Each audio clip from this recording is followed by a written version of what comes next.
The ABCs of horror. Welcome to the HellBound Horror Show. I was just going over tonight's chapter in the Necronomicon, and I came across instruments of death. But not just any instruments, musical instruments of death.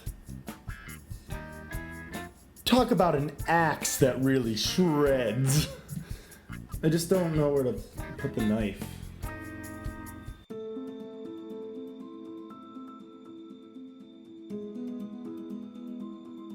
"1976's The Town That Dreaded Sundown." I honestly didn't know a ton about The Town That Dreaded Sundown before finally sitting down and watching it.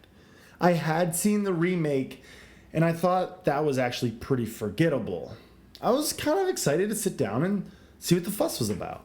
I'm going to play this scene 3 times with different music in the background for each. The original had no music, and just stop me if something feels off.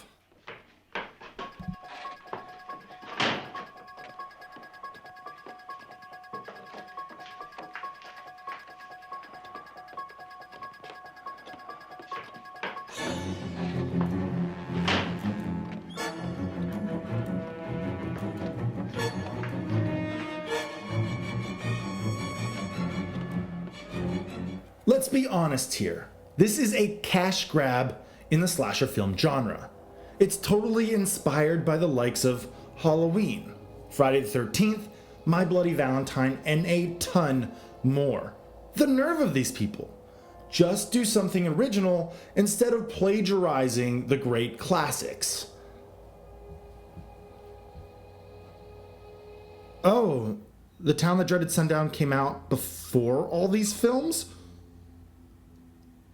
Oh. As I was saying, The Town That Dreaded Sundown from 1976 is a fairly early and original film in the slasher genre, even though the slasher genre really wasn't formed at this point. Yeah, I know, there are signs of it in 1976, like Psycho, The Texas Chainsaw Massacre, and Black Christmas, all paving the foundation. But the golden age of the genre was still years away. So what's this movie about? Well, it plays out sort of like a documentary. The beginning narration states that this is a true story based off of true events. Oh gosh, we've all heard this one before, and I hate when movies do this. It was Sunday, March 3rd, 1946. The beginning of a reign of terror for the people of Texarkana and surrounding areas of Arkansas and Texas. Movies do this all the time to try to make the film seem scarier. Heck, even the Texas Chainsaw Massacre did this, and that came out in 1974. Let's be honest here. Those who do our homework know that these types of movies like to, stretch the truth. Just like the Texas Chainsaw Massacre and Psycho, these films are based off of the real-life person, Ed Gein, and these movies can't be more different from each other. And they also have really nothing to do with the real-life person, Ed Gein. Based off of true events is a bold claim and should be taken with a grain of salt. Wait, these murders actually happened?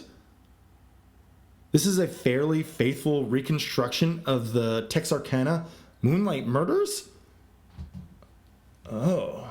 As I was saying, The Town That Dreaded Sundown is a fairly accurate telling and documentation of actual murders that happened in Texarkana in the 40s. Now, not everything is 100% faithful. There is some creative license here. Like how each murder that goes down can be fabricated to make it more interesting to the viewers. Plus, who's gonna give an accurate account of the murders when all the eyewitnesses were, murdered? Except for, the guy who did the killing. These are welcome additions to the story in my mind. maybe not to the family of the actual victims, but as a viewer, it makes the film a lot more interesting. What is not a welcomed addition, however, is the bumbling police force. Now, not every policeman here is a bumbling buffoon, but the new cop named Sparkplug is the comic relief. Chief, them damn car keys, I can't find them nowhere. Which car do you plan to use? Unit 7, sir. Well, what in the hell is that right there under number 7? The film tries so hard to be this docudrama and tell an interesting yet accurate portrait of horrific events, but it's all ruined by this comic relief character. The Last House on the Left had bumbling cops as comic relief as well, but it seemed better there. It showed the contrast of the grisly events and made the viewer uneasy. In the town that dreaded Sundown, we don't get to see that contrast as well. At some points, it feels like I'm watching the Andy Griffith Show with someone trying to be Don Knotts. It just feels out of place. The highlight of the film for horror fans has to be the night of the dance. This couple goes smooching in their car near the middle of nowhere. Too bad the killer Phantom is out there. The Phantom kills the guy and then ties the woman to the tree. He finds her musical instrument in the back of her car and attaches his knife to it. He has a bone to pick with her. A trombone.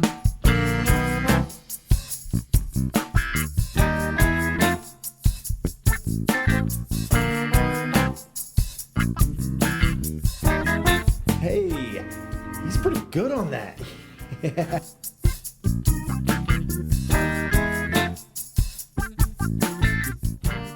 Even though the town that dreaded Sundown was super influential, it just feels a little stale by today's standards. It feels like a mix between Last House on the Left, the Texas Chainsaw Massacre, and Black Christmas. It's just really hard to appreciate today. And I know, I could have gone into a lot more detail about tonight's film. However, there was a page missing in the Necronomicon, and I'm way too lazy to spark notes it. Good night.